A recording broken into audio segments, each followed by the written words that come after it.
Yo, what's good, YouTube? It's D-Mike here with a teardrop badge tutorial. Now, this badge is very easy to get. What you want to do first is go to your animations and buy these two animations. Now, one is your size up, and then two is your behind the back. It makes it much easier to get and way easier to get to the basket. So put on these animations and you'll be good to go. Alright, what's good, YouTube? I'm back. Now, first what I'm gonna say is here's how to do an actual floater. Now, when you're driving to the basket, you wanna have your left stick towards the basket, and you wanna hold your right stick down without holding R2. If you hold R2, it'll give you a regular layup, I'm guessing.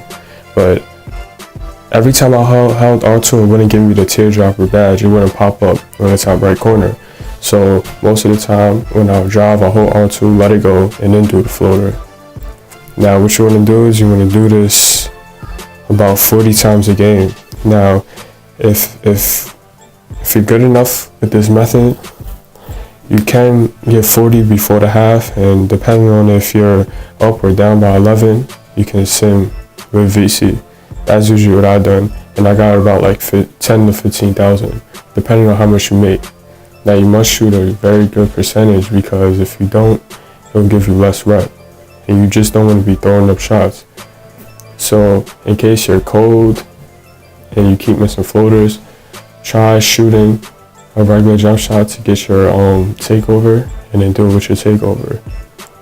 Now I want to start another way. No matter if I'm gonna tell you how much difficulty. I tried All-Star. It was a little too hard to get to the basket because I was only doing one thing, and they're a little smarter on defense. So you want to put this on pro. Put it on pro, and you will get to the basket easier.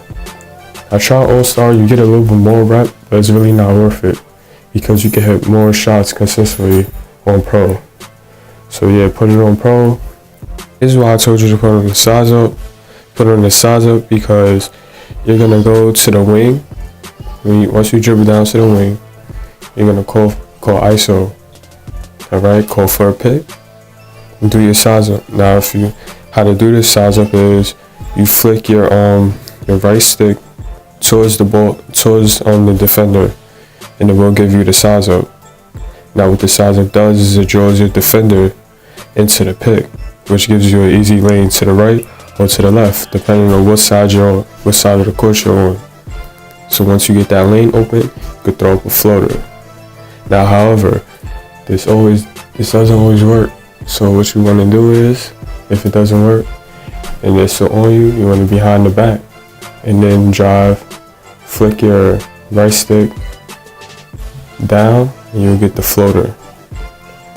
That's the first method. Now another method is you can call ISO as soon as you get the inbound, as soon as they pass you on the inbound. Run down the court behind the back. It'll give you an ankle breaker, and then you throw up a floater, and most of the time I'll make it like that. Now there's multiple ways on getting this. You can follow those too, but those are the most consistent for me. So yeah, you could just watch the clips of me just doing both of these moves. So I'll catch y'all later. Peace.